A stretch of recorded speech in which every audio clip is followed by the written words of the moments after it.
Now, let's settle down for what we have to do this morning on the myriad of issues that we have tabled for discussion, particularly 3 topical issues. 110 ministers. For what? Then there are transition issues. We are being told that last-minute contracts are being audited, and we're still going around looking for vehicles that are missing. We don't seem to know exactly the vehicles we are looking for, but somehow we get to find them.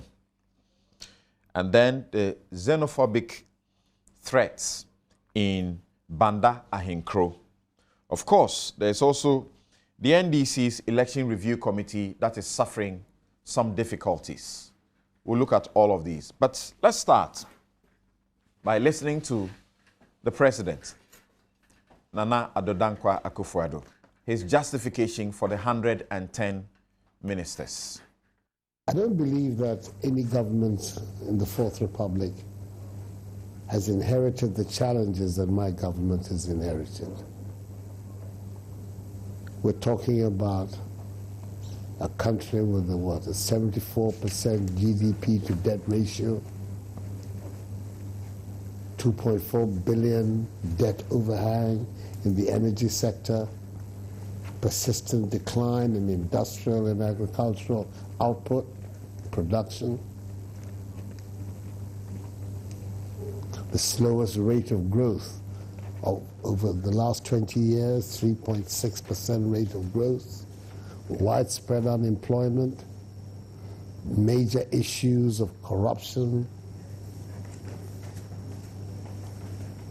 and the leakage, persistent leakage of revenues from our system. This is the background to my coming into office. And it is the reason also why I'm in office, because these were the circumstances facing the people of Ghana that persuaded them that they needed a new change in direction and a new change in national leadership. Further, in order to address these challenges, I believe I have put before the people of Ghana, I did so in the election, and I've certainly done so in my State of the Nation address, as well as in the budget that the Finance Minister, Oforiatta, put before the Parliament of Ghana, by the way, a budget that has now been passed. We put before the Ghanaian people the most ambitious program of social and economic transformation, I believe, in the history of the Fourth Republic, with all sorts of new and dedicated initiatives. Again, the parliamentary majority that the NPP has brought a whole host of really excellent material into the public space of our country. When you put all of these circumstances together, my assessment was that we needed to really put all hands on deck and needed the cooperation of the material in my party, in the country, that would allow me to deal with these issues. And already I think that the signs are there that this government, despite the inheritance, despite these huge challenges that are facing us, has begun to put its hand and began to try to put some order into the circumstances of our country. This is the background that got me to make these decisions. I'm aware that people are concerned about what they see as maybe the cost of this large government. But there's 1 or 2 things that I can say. The number of, for instance, amongst the deputy ministers, 42 out of the 50 are all parliamentarians. And in effect, converting them from parliamentarians into ministers, the marginal cost of that transformation is minimal in terms of its impact on the public exchequer. So, and overall, I believe of the 110 ministers of my government, some 65 to 70% are all from Parliament. So the burden on the public exchequer, which is a matter that is agitating some minds, may not necessarily be anywhere as acute as people think. When they think, oh, ministers, so already you have a certain image. But in fact, the ministers we're talking about are largely parliamentarians. Let me just finish. Sorry, let me just finish. And then on top of it, at the end of the day, if our strategy for economic growth succeeds, and in a year, 2 years, 3 years down the road, we are seeing the expansion and the growth of the Ghanaian economy, more jobs are coming onto the market and being taken up by our young people. Our agriculture has begun to boom. We have taken already some important initiatives in that area. There's a stimulus package that we've put on the road towards reviving our industrial sector. If these measures succeed in accelerating the rate of growth of our economy and creating greater prosperity, I believe that what you call the brouhaha will turn out to be exactly that, a brouhaha. Nana Adodankwa Akufo-Addo. And let me welcome my guests first, and to let you know that I deliberately chose not to listen to this ahead of this morning and this moment. So I'm listening to this for the very first time. My guests in the studio, by order of those who were in before time, and at 9 o'clock, the Honorable Mahama Ayariga is Member of Parliament for Boku Central, and he's with the NDC. Thank you very much for coming. I have learned to be in a hurry. So. Okay, yeah, but you were here a bit too early. Oh, okay. Yes, that was good. So you like people being on time. Exactly. Right. And also in the studio is Dr. Emmanuel Akwete. He's Executive Director, Institute of Democratic Governance, IDEG. Prof, good morning. Thanks for coming. Good morning. Also, Abdul Malik Kweku Bako. He's Editor-in-Chief of the New Crusading Guide newspaper, and he's our regular panelist on this show. And also is Mike Okwe Jr. He's Deputy Communications Director of the NPP, and he's a lawyer. Gentlemen, good morning and welcome to the show. Good morning. Thank you very much. But just to add something very briefly, with regard to your, I was monitoring your TV. Okay. In fact, I was in my car before Dr. Akwete came, later before Kweku. They all met me in the front. Okay. So by coming in last was nothing to do with me being late. Okay, I hear that. Yes, I was just monitoring. Right. Just to make that unfair to Kweku. There's no lady on the panel, a beautiful woman on the panel. Oh, I see. Yeah. I've been unfair to him. Maybe you'll find a regular female host. Yeah. All right. Okay, so get ready to enjoy the show. And I start with Michael Kwe Jr. You just heard the president. I'm sure before the president you have heard other justifications that were put up, including from the preemptive strike by the information minister, Mustafa Hamid, because we have not had a ministerial appointment list put out and a press conference herald it. This time, that was novel, and obviously was preemptive, because it was expected that the public would do what you see and hear them do now about what is going on. Beyond him saying that the government never promised, the NPP never promised a lean government, and so on and so forth, and now you had the president himself step in to explain and justify. In my introduction, I refer to governance scholars who have said, among other things, quote, that big governments are too powerful, costly, noisy, bossy. They tend to be ineffective, unresponsive, and interventionist, and often saddled with corruption.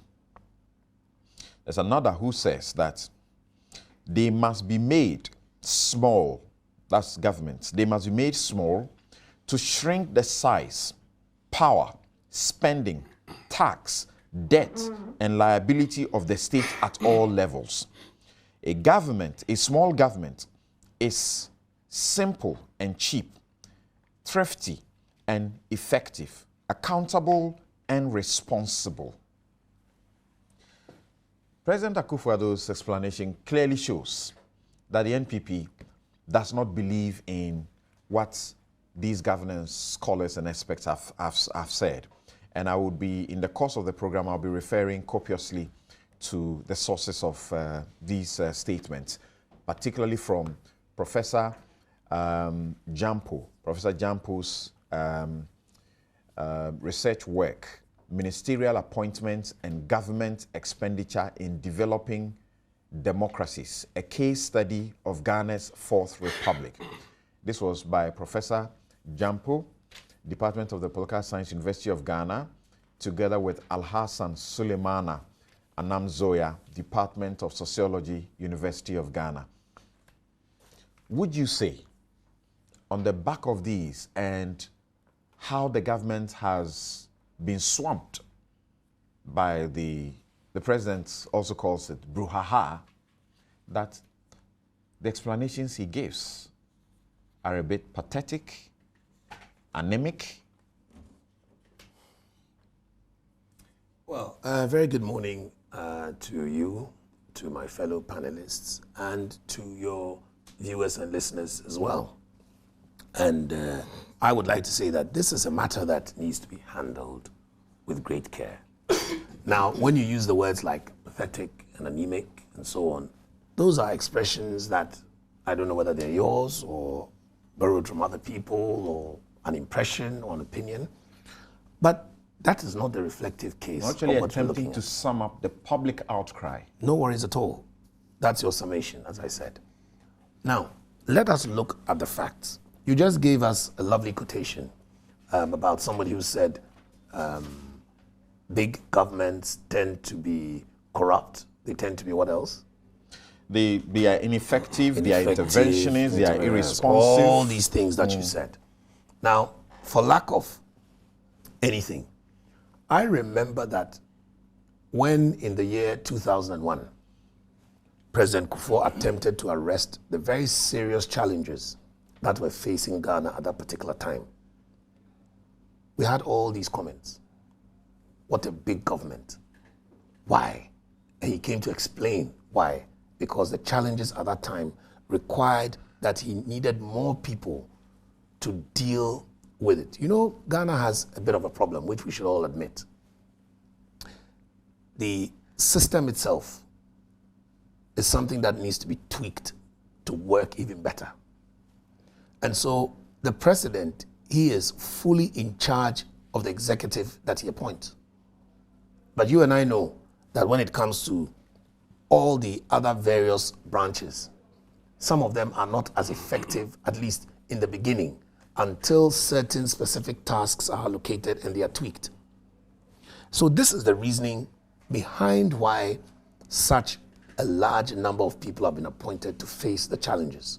Now, talking about the President, for example, I don't believe that the regime before with lesser ministers or the regime after the Mills Mahama with lesser ministers meant that there was less corruption, meant that it was less effective, meant that it was less, if you give me some of the examples, the other words that they've used, it doesn't necessarily correlate.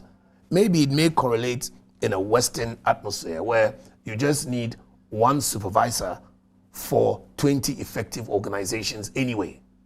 But we have a different and peculiar system where even from the onset of our constitution, the president has so much power. The president is so much in charge of everything. Everything that is done, instead of people taking their responsibility at that level, it is up to the president and his appointees. So the president is trying to shake up a certain different thing that is going on. And believe you me, it is not easy for just everybody to be on the bandwagon with you when you are doing something that is radical. I've never seen it before. I've never seen a radical decision taken where straight away even your wife agreed with you. In fact, most of the successful stories that came, you'll see that they were telling you the wife was saying no, the brother was saying no, and then one uncle or friend said, let's try it. And then it worked. That's true. Yes. So this is the kind of mindset which made Honorable Minister Mustafa Hamid preempt, and I like the word you use, preemptive strike. Yes, in that context. But it also showed proactiveness. Because, you see, we can't always be reactive. And if you would bear with me, one of the biggest criticisms of the previous government, which came from no less people like Mr. Kweku Baako and Randy Abbey, was that this government is always reactive. Why is it that the Mahama government is not able to anticipate something that may happen and come to explain to us in advance so that at least, even if we don't agree with you, we can understand your mindset and then wait and see or talk about it in that context. So that was the context in which Mr. Mustafa Hamid went and preempted it. Of course, after that, some people were still not understanding, some people were still not satisfied. So the president himself felt, as a first gentleman of the land, the man whose face was on the ballot paper for the election, to also come and talk to Ghanaians further and to explain that he has said that although he may mention a few flaws of the government, his job is to fix it. And these are the ways that he's going to fix it. And he further went on to explain that one of the biggest problems that people are associating with this is cost. And he agrees that, yes, if you look at it on just that face, you'll be worried about the cost. But how has this been dealt with? It's been dealt with because all those 65% plus ministers, 65% plus of the ministers are MPs who are going to receive salary anyway. So if they are still going to receive public purse, what he's going to look at is most of these people would then not receive double. They will receive a top-up for the ministerial. And that in itself too saves the government a lot of money. So it's not like somebody had 70 ministers and somebody had 80 ministers and somebody had 110. So it is 110 times what somebody had. No, there is that cost-cutting area in that regard. President Nana Akufo-Addo went on to assure Ghanaians that if you look out of 60, out of his 50 deputy ministers, 42, exact number, just 8 are not. So people should not be too worried about that cost and see how that would work.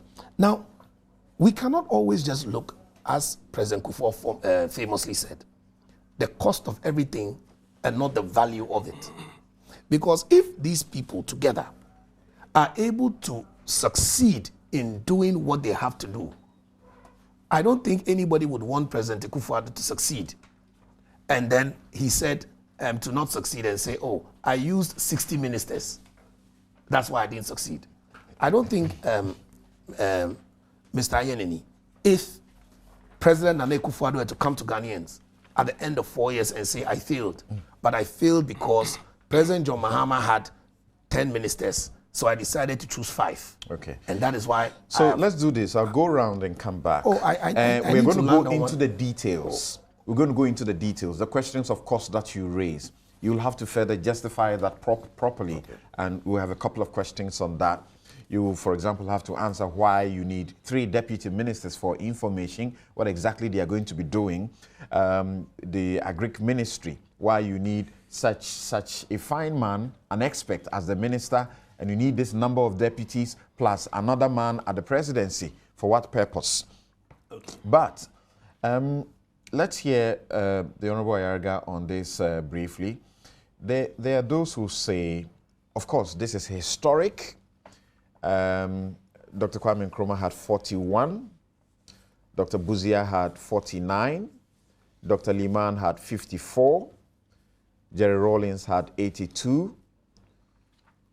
President Kufuor at a point is supposed to have had crossed the 90 mark, and President Mills had 75.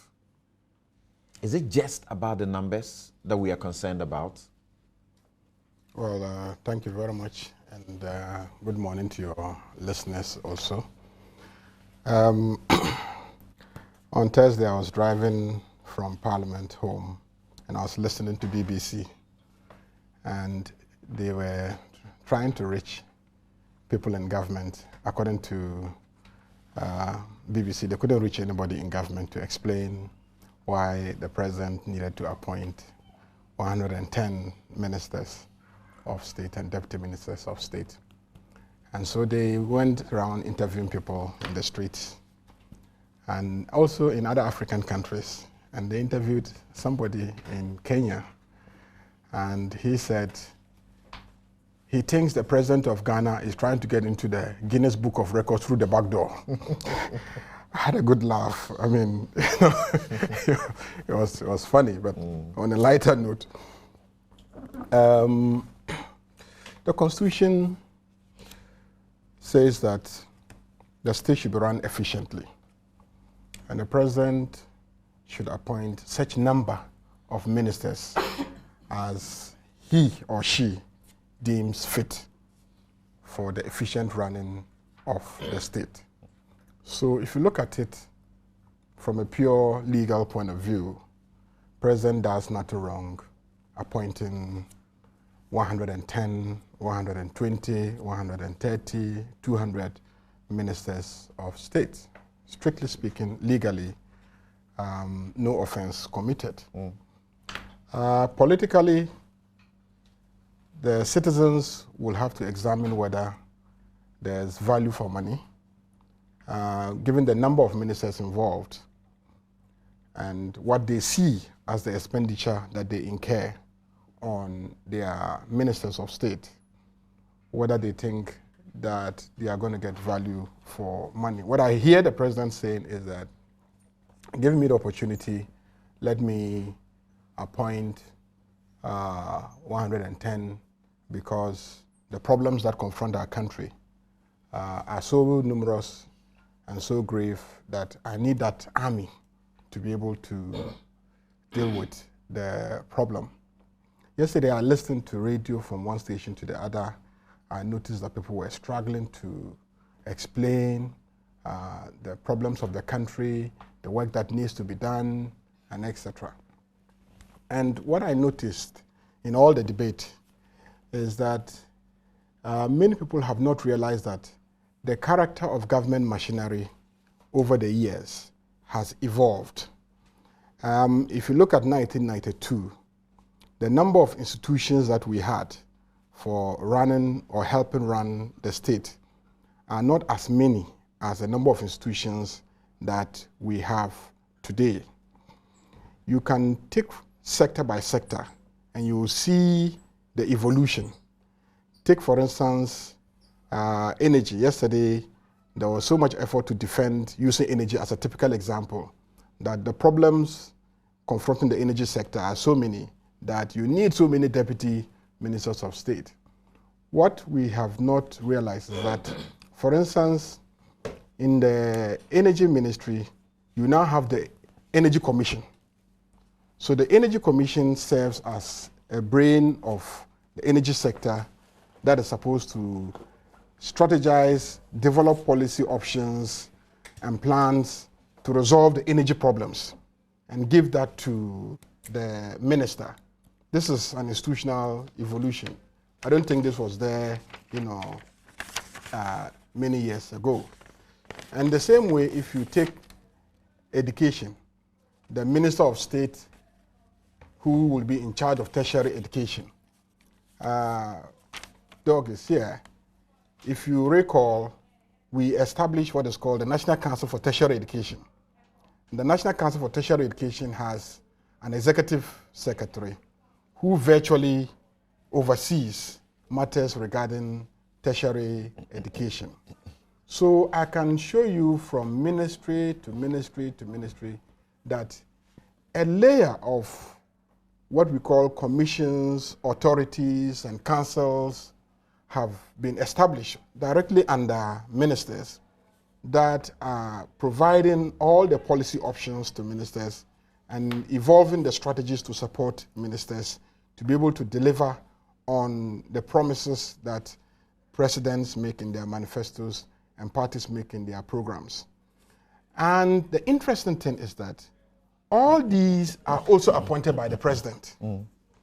Even though sometimes when they have a board or a council, you will have institutional representation to those boards and councils.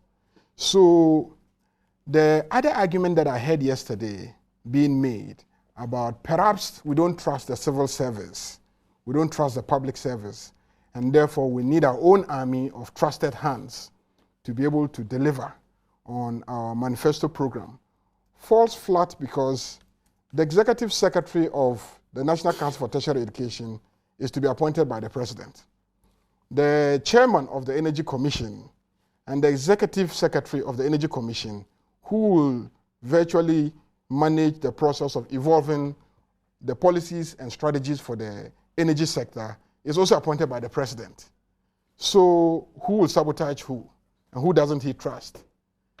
Same way, if you go to all the institutions, you find out that they are appointed by the president. And if you recall, in the Transition Act, many of those people are required to leave office once the president comes into, a new president comes in, so that he can appoint new people. And even in many cases where the law doesn't require them to leave office, I mean, they receive letters within a fortnight of coming to office asking them to vacate posts so that the president can appoint new people. So in terms of the structure of the governance of our country institutionally, you really don't need to have that number of ministers and deputy ministers to be able to govern efficiently, because we have attempted to create an almost autopilot system. And that is one of the reasons that accounts for the stability that Ghana enjoys. And people say, oh, Ghana is doing well, Ghana is the beacon of democracy, because of all the layer of structures of systems that have been created. It's not just the elections and the outcome of the elections, but the systems. I think that we can dovetail this into a wider debate about big government, small government, which I see you trying to do. The big government concept is much bigger than just the appointment of ministers of state. I mean, I would look at the whole education system, the whole healthcare delivery system, and the role of government in it, in delivering the welfare system, the role of government in delivering it, the decentralization system, local government system, and the increasing number of district assemblies, even the increasing number of parliamentary seats in parliament, and etc., as all factors that we should look at if we want to have a broader debate about big government and the cost to the state. I take a position that increasingly our government is becoming unwieldy, and it is becoming unwieldy as geography contracts. When I say geography contracts, what I mean is that the infrastructure for reaching out to the furthest end of the country now exists. What used to serve as the strongest argument for decentralization is weakened. It was difficult to go to Boku. I had to drive 15 hours. I can get to Boku in effectively 4 hours today. In fact, I can get there in 3 hours. So the issue of distance, and with the developments in information technology and communications, being able to reach people and engage them directly from the center has become much, much easier. So as the arguments for... It's a very interesting angle. As the arguments for not expanding government, you know, the factors diminish, I look on the other side and I see Ghana constantly increasing the size of government. And I listen to our president and I unearth one major contradiction in what he is saying. And what is that? He came to Parliament and was virtually on his knees trying to convince us that when you take public pay emoluments out of the revenues, there is nothing left to do development work. Okay. So so if that is your position, that this is one of the critical problems of our country, then you are setting a bad example by starting at the level of ministerial appointments, expanding the size of government, because you will make it very difficult to now convince the public service that their size should be downsized. The civil service, how can you convince them that we need a smaller civil service when you are expanding the political class? So you pause there, And of course, like I said, we'll get into the basic details, but that was rather an incisive, element that you introduced to it about the geography question and the internet world that we now live in and what it offers. And I mean, in contradictory terms, however, we keep expanding how to get access when there's a way to actually shorten that. Now, I don't know what, Prof, you think about all of this as your preliminary comments, but if you could take off from where Mahama Yarga left off, which broke entity, which broke company hires more?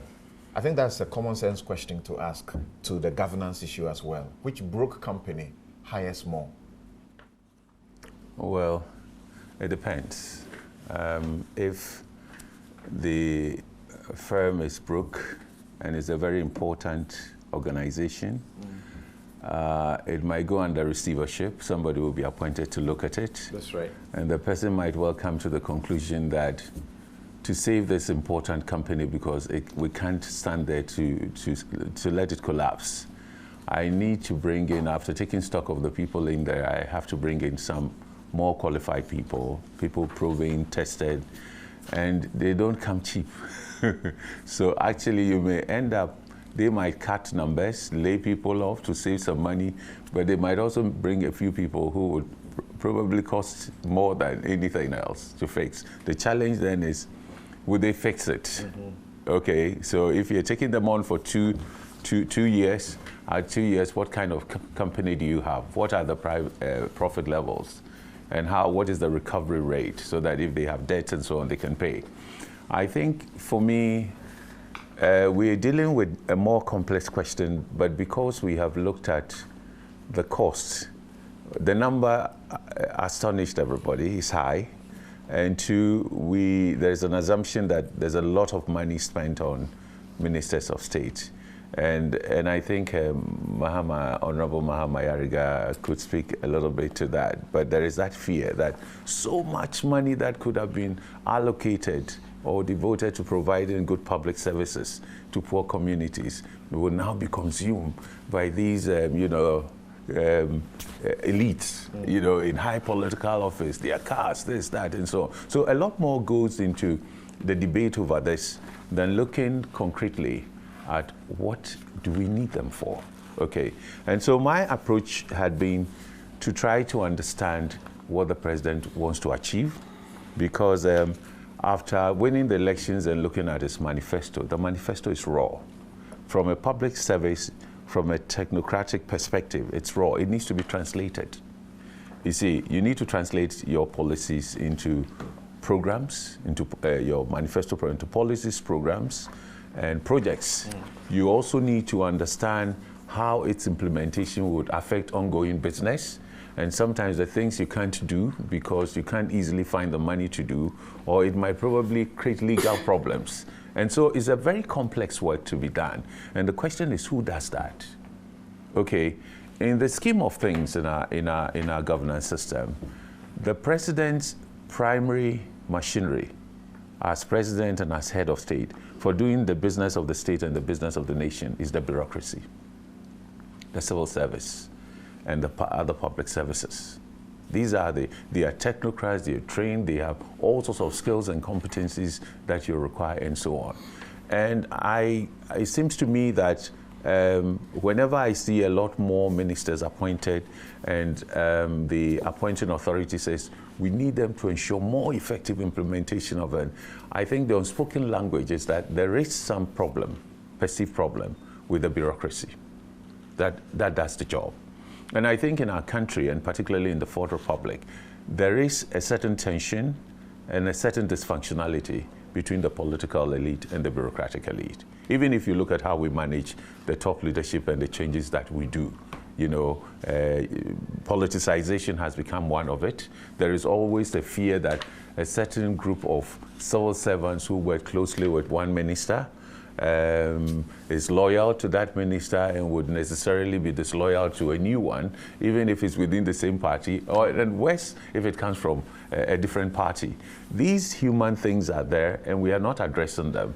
But over time, they are weakening the capacity of the effectiveness of the public service and the civil service as the implementation machinery of government. Prof, the president makes absolute sense to you, the justification he gives for these historic numbers? I'm questioning that in a way. I am sympathetic to his need to implement his policies and get them done quickly, within the 4 years, and the challenges he sees. Okay, but I am not sure that a higher number of ministers in charge of ministries and so on would necessarily deliver the solution he wants, because they are not implementers. First of all, you are still going to have to work with the civil service. They are going to depend on them, and so they would rather learn more from the civil service in order to do their jobs effectively. So if you increase the numbers without, it depends on who you've brought in. If you take, for instance, the deputy ministers, yes, many of them have. Okay, so may I? Forgive me. I want to get a lot more clarity. Yes. As you present this. Yes. You are saying. Yes. He makes sense to you. I understand what he's trying to do. Okay, if you were advising him. Yes. Would you advise him to do 110? No. I would tell the president that the first place to look at translating your policies effectively into programs that can be implemented. And you'd have told him he doesn't need that number. I'll tell you, you don't need more politicians, but you have to look at the bureaucracy and your relationship with the bureaucracy. I think I've said it once on your programs. That is where the issue is. And in any way he looks at it, you see, he's still going to spend a lot more money. If you take the bureaucracy from, for instance, where you need experts and some experienced administrators and so on, and probably you want to boost the numbers and so on, because they implement. They are the people who do the work that gives you the results. I will put more emphasis there, but I'm afraid he will still have to spend more money, but he's likely to get more results than when he spends it on ministerial numbers. You see, so I think the president ought to look at our bureaucracy and the problem with our bureaucracy in terms of implementation and achieving results. There has been a persistent problem with the bureaucracy, both under President Rawlings, President Kufuor, President Mills, President Mahama. There is a certain feeling that the bureaucracy does not really produce results. Their productivity is low. Look, the whole debate about single spine and so on was one of the incentives they thought would bring about a higher, and there are problems there. So, so for me, it's not simply, I don't want to simply look at the figures and say that, oh, it's too high, and so I ask myself, what are they going to do? And what they are expected to do is actually a more complex job that there is a machinery to do. Can I get you clear? You don't endorse these numbers? I don't endorse these numbers. At the same time, I think that if it is seen as the solution to the problem of achieving the results, then it's a bit misplaced. Okay. Because the results will be achieved elsewhere. Let's hear quickly in the next 8 minutes, and then we'll come zero in on the specifics and why it is necessary, for example, like us, to have 3 deputy information ministers. We'll go to the Agric ministry, go to the other ministries, and see whether there's justification for what the president has sought to do. Yes, quickly. Well, interesting. What you are inviting us to deal with subsequently, that's what I think the issue is. Otherwise... you can start with you, so you go ahead. No, not exactly. I have to express some views on this, but I thought that's where the focus ought to be. And then, of course, also the question of the cost, if we can see whether it can be dealt with. Those are the 2 critical areas put together, in my candid opinion. Because see, as for the numbers on their own per se, I tell you, we can have endless debate on that. Within the context of the fact that, one, as Ayariga pointed out, there's no constitutional breach. There is no legal breach. So the criticism will be founded on issues of political, moral, and economic, which the third one goes to the category that I pointed to. So really, and check our history. We've had that debate consistently. Even when the numbers were about 80, we thought it was huge. and we debated it. When the numbers came to about 90, we thought huge. We debated it. And indeed, let me be honest, 110 is huge. No doubt about that. So the debate will continue if we are just going to look at the numbers in their global terms. Now, who determines which number is appropriate? How are we going to resolve that riddle? Some go back and talk about at the time of independence. I think there's no basis for that analysis. Let's restrict ourselves to the context of the Fourth Republic, perhaps. It makes more sense to me. Because look, let me give you a critical example. The First Republic, how many regions did we have? If at the time of independence, we had about 5 regions. By 1966, we had 8 regions. Okay, so you can't do that comparison, because if you are talking of regional ministers, today, because we have 10 regions, straight away you go for 10. So there's no basis for those doing comparative analysis stretching from the First Republic to the Fourth Republic. Let's restrict ourselves to the Fourth Republican framework. What that also means is that if President Akufo-Addo's administration is able to create the new regions that it intends to create within the period it has set for itself by 2018, then we're going to have the numbers increase. Of course. If some of these ministries have not been abolished by then. Yes, but at least restrictive to relative to the regional thing in terms of administration, political heads and things. Yes, it will increase from the 10 to whatever number we may have arrived at.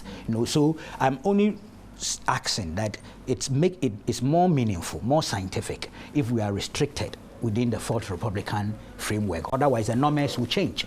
Even in terms of population, by independence, we're 5 million anyway. By 66, we're about 6.5, and the numbers kept changing. So let's deal with this. Even within the Fourth Republic, some numbers have changed anyway in terms of population and all the rest. So to be honest with you, for me, it is what is the president's mission? What's his vision? What kind of program of development or transformation is he seeking to operationalize and to execute? And it comes back to him. What kind of team do I need to put in place? The quality of the team as well as the quantity of the team.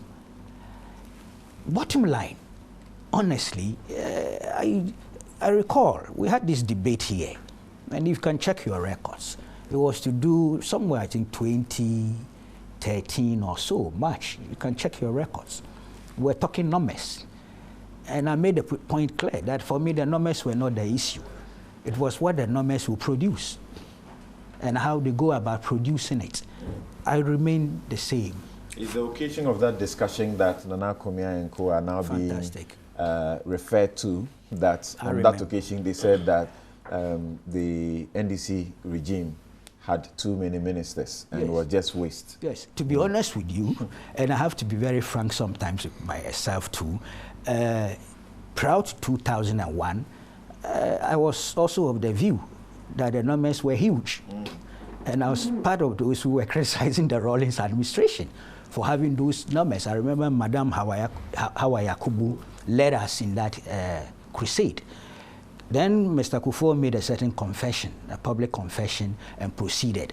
Since 2001, I've come to the conclusion that, look, it's not so much the numbers. Because you see, at the end of the day, you can't do anything about it if the president insists on keeping that number.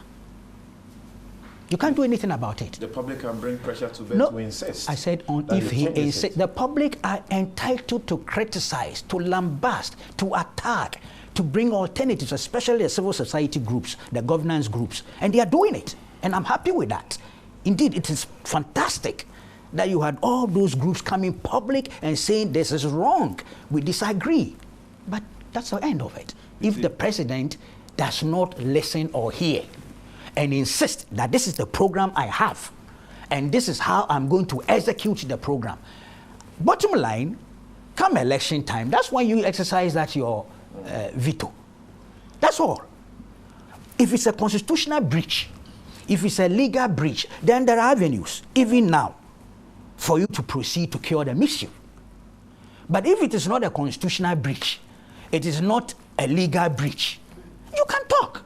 You can criticize. If the president is so minded to agree, there can be changes, reviews in here. And that's why I said the second leg, the one you put together. I have my own points there.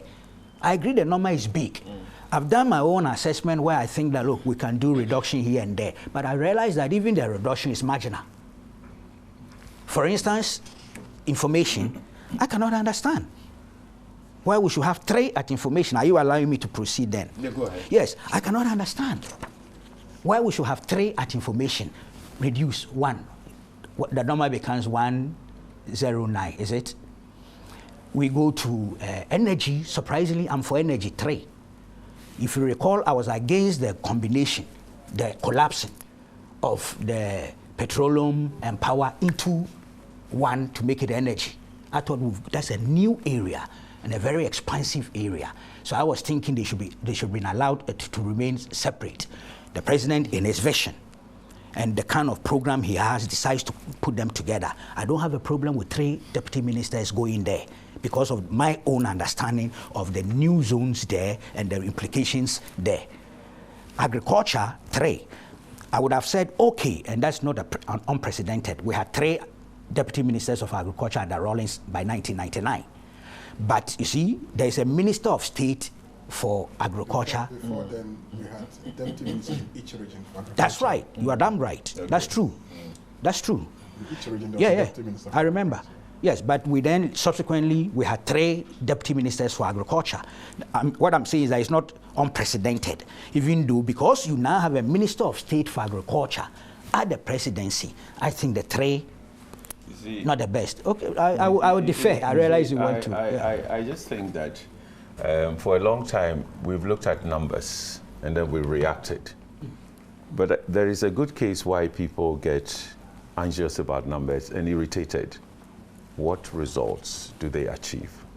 What do they transform that moves us forward? Whether you're looking at economic growth, whether you're looking at the quality of public services delivery, whether you're looking at how it improves the general living standards of the people and moves us from one era to the other. The taxpayers, are they not right to say that, look, we are not going to listen to this justification about the end justifies the means?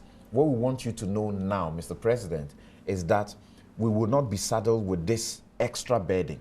It is fine. So to start with, we don't want it. Yeah, but if you don't want it, how are you going to get him to stop it? What I'm telling us is that let's have a more nuanced and informed debate. Just looking at numbers and say, oh, there are too many, cut it. When he cuts the cost, it will move in another direction. Okay. And I think that what we should look at is, I want to see results that improves people's lives. Right. And I do not have any plan before me to tell me. I don't have details of the president's program. I know areas is identified and initiatives he has announced.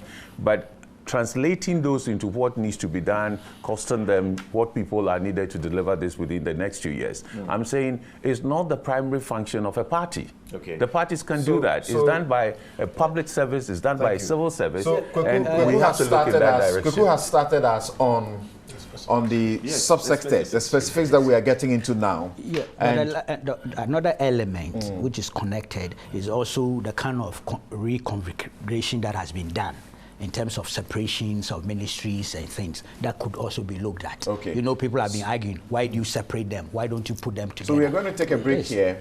When we return, we will take off from where Kweku is leaving us now.